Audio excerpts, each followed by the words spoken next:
Okay, so tell me, why are sellers losing their minds?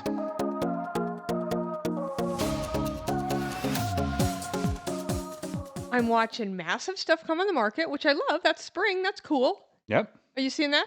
Yeah, we've seen inventory go up quite a bit. Okay, but are you seeing the prices? I've noticed that there's some changes there. They're stupid low. Yeah. I mean, I love it. I love that they seem reasonable, but I don't know what's going on. Now, what I can tell you though is, okay, we kind of did the same thing with two of our listings, and none of us want things to sit on the market. So, and it worked. I mean, we had offers in one day. Things were multiple offers. They went above asking price. So we didn't leave money on the table. But I didn't send out a memo to people to do that. No. And Yeah. everybody's doing it and it's killing. And it's drastic enough because this was not our topic, but here we are. No. We have to talk about it because at least I'll have to run numbers next month when I look at stats and Yeah. stuff to see what the entry level area is. But that 600 to 900, that It we're has seeing, dropped. yeah. So give me your 2 cent. Where do you think that's coming from? Because it was like, yes, I know inventory goes up, obviously, Right. but we're talking like this change in like a 30, 45 day period. Yeah, and honestly, I think it changed in like the last 2 to 3 weeks. Yeah. Because the people that put their houses on the market 30, 45 days ago, and they were priced at market, not aggressive, just where they should have been, they're now overpriced. By quite a bit. Oh, like by 50 to $100,000. It's Yeah. yeah, and where's it coming from? Honestly, I don't know except that I'm wondering is if everybody was kind of feeling that we might get a little spring rush. And so the agents went into those conversations a little differently than normal and said, "Hey, I anticipate this could happen. So let's make sure that we're pricing ahead of the market instead of chasing it down." But holy crap, man. Yeah. They So got real.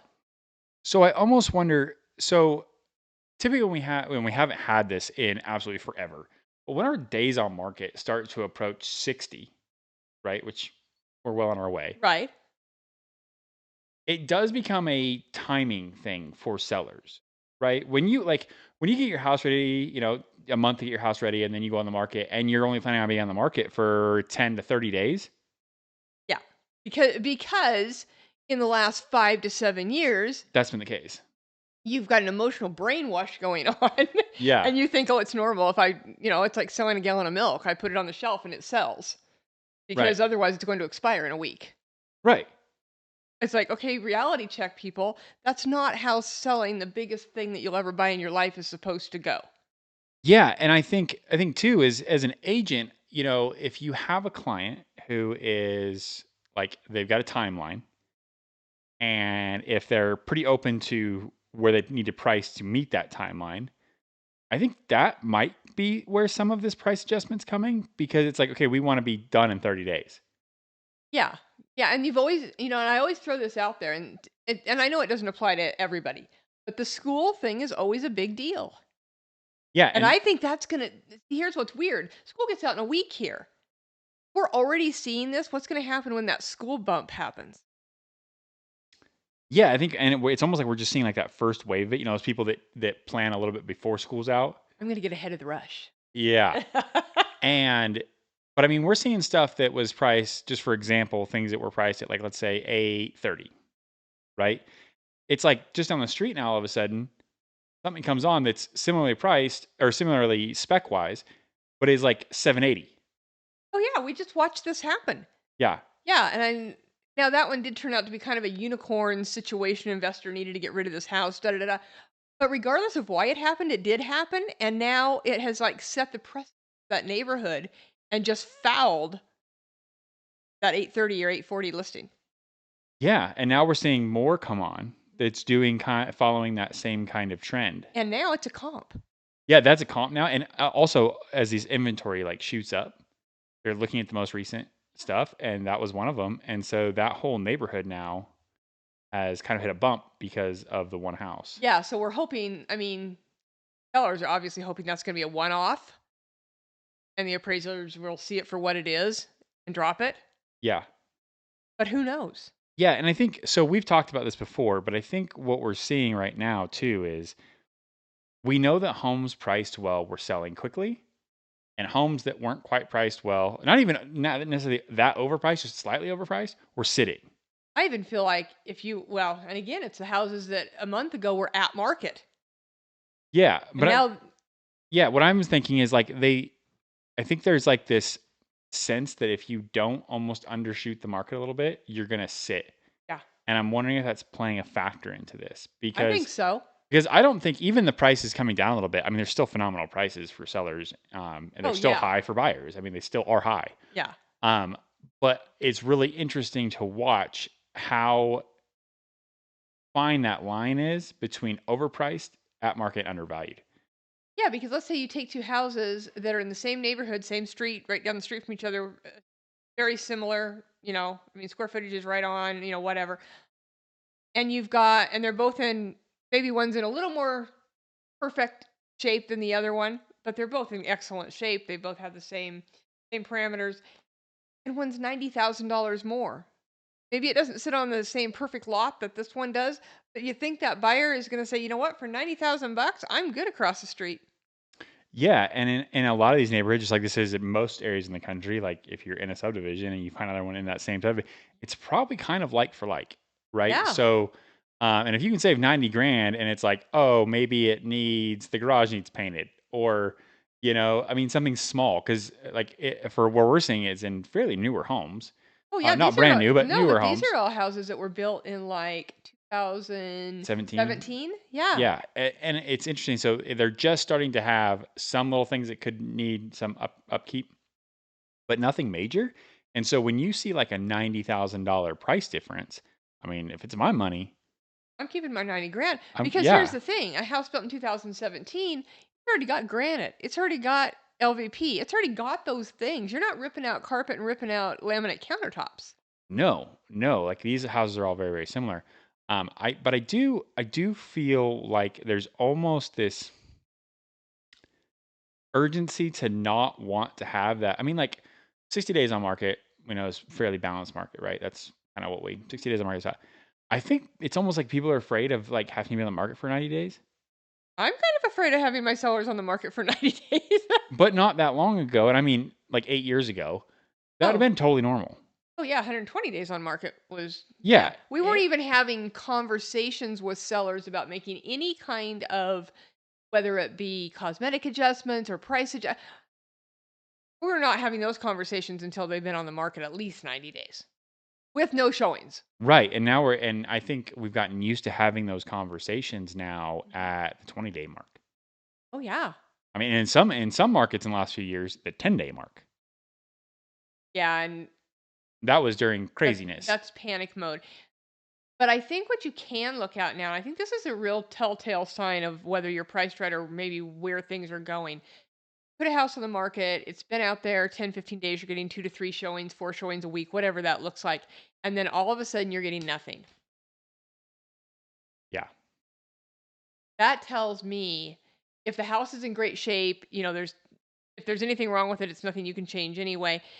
What that tells me is you have a price issue, and maybe you didn't have one when you started, but something organically is going on out there that you need to take a look at as an agent.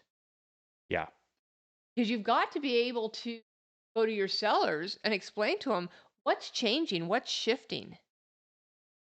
And we haven't had that happen that quick before. No, it's pretty substantial, and it'll be interesting to see how substantial that was Yeah. at the entry level versus what we're talking about. But I imagine that's probably going to be a trend if we see more inventory come, which we expect. It's Yeah. just that time of year. At least for the next month or so. Yeah. Okay. So what do we do? I mean, if you're a seller, or let's say you're an agent, and all of a sudden you find yourself in this situation, what do we do? I mean, what does a price cut look like in this kind of market? Like how do you handle that? Well, there's a couple of different things you've got to look at. First of all, as a seller or as the agent representing your seller, you've got to have that sit down and find out what that motivation is. Yeah. What are they looking at the other end? Are they trying to buy a house that they need to sell this one? Or are they okay being able to hang on to this one for a little while and ride it out?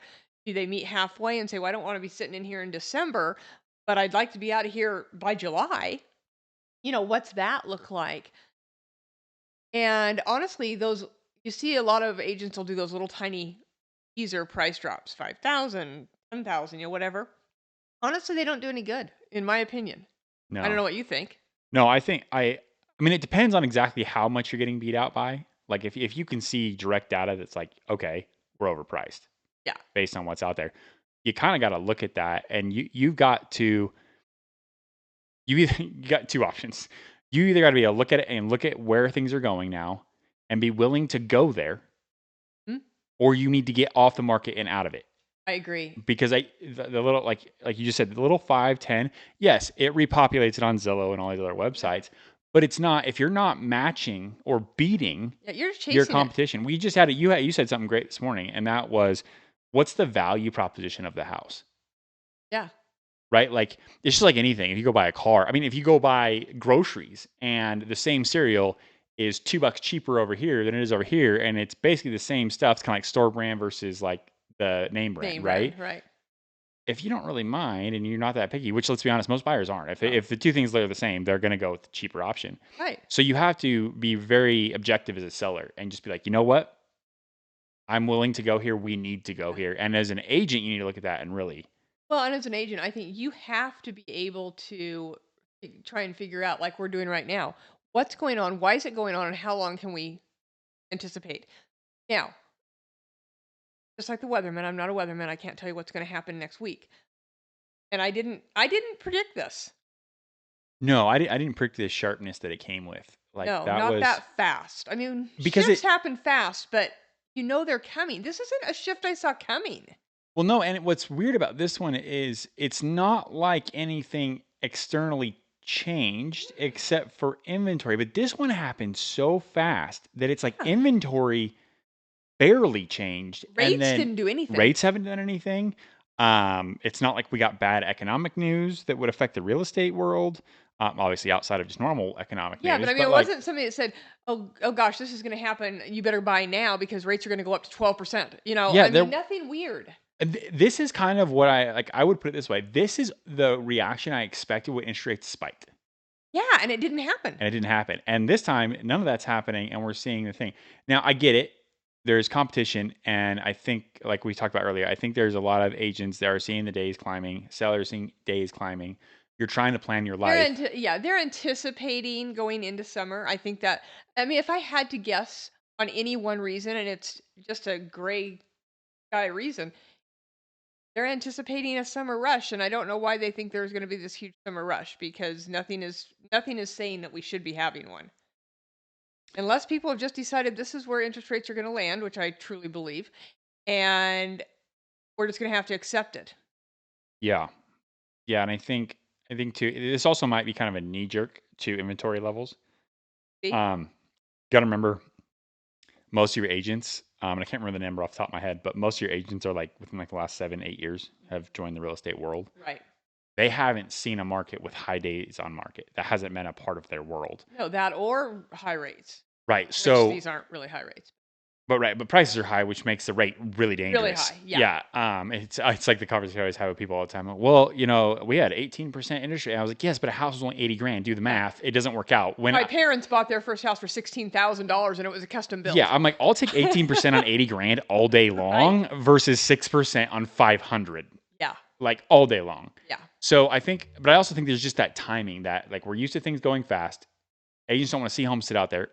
Sellers can't plan. If they don't know their house is going to sell within 120 days, that puts them back in school Mhm. already on the back end, and they still can't plan. So I kind of get the panic, not panic, but like the urgency of maybe pricing aggressively to make sure that your house moves. And this is something that you and I haven't even talked about, but let's take, for example, and it doesn't apply to all people because everybody's in a different age demographic, but what about these people that haven't ever seen this before, like you talked about? So they start going through this and it's a huge pain point. So they're going to drop prices coming in because by God, we're not going to be on the market 60 days. That's just horrid.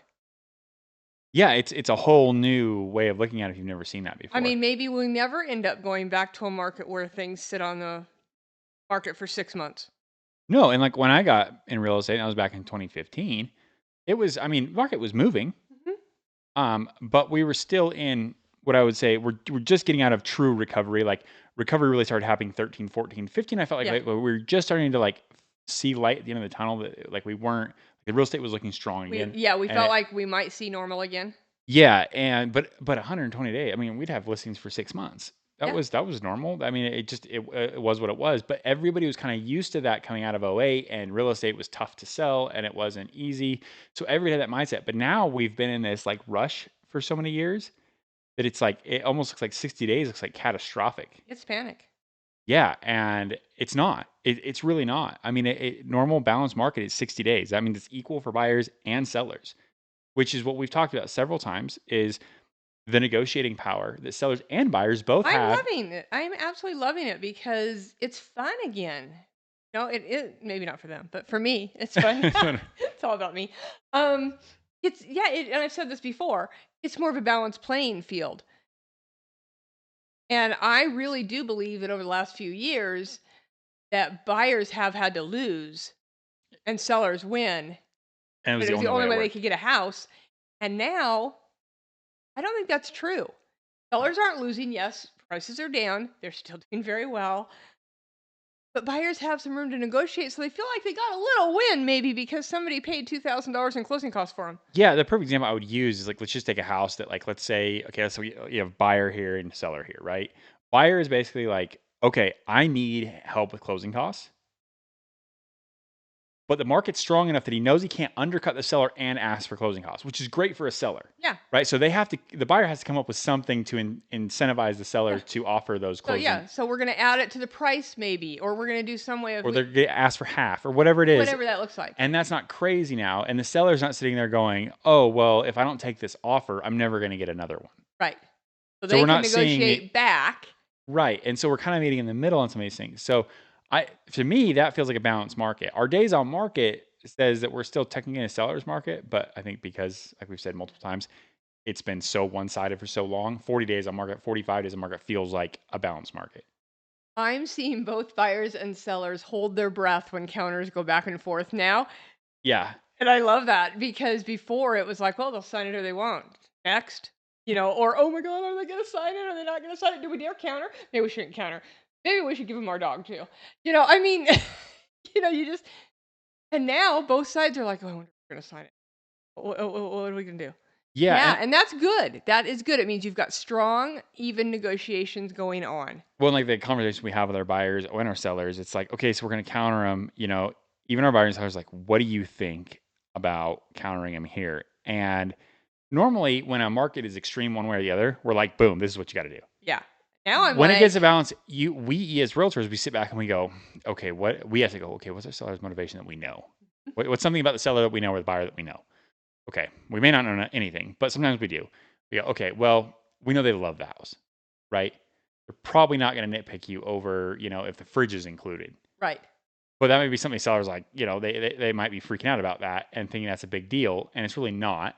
Yeah. But all of a sudden, those little intangibles, the negotiating side for us becomes very real. Well, it's why as an agent, it's so important to do those evaluations with your clients, those interviews with your clients, so that you can help direct them.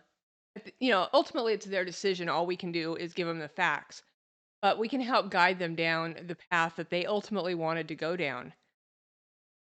Recently, there was an investment property I know of that was out there kind of in this counter stage and got kind of a lowball offer, in my opinion. It was like a 10% hit on a property that was priced well.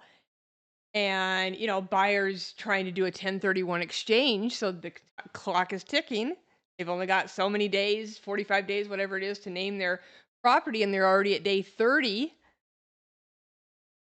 Buyer says, or seller says, gosh, you think we can hold firm where we want to, baby?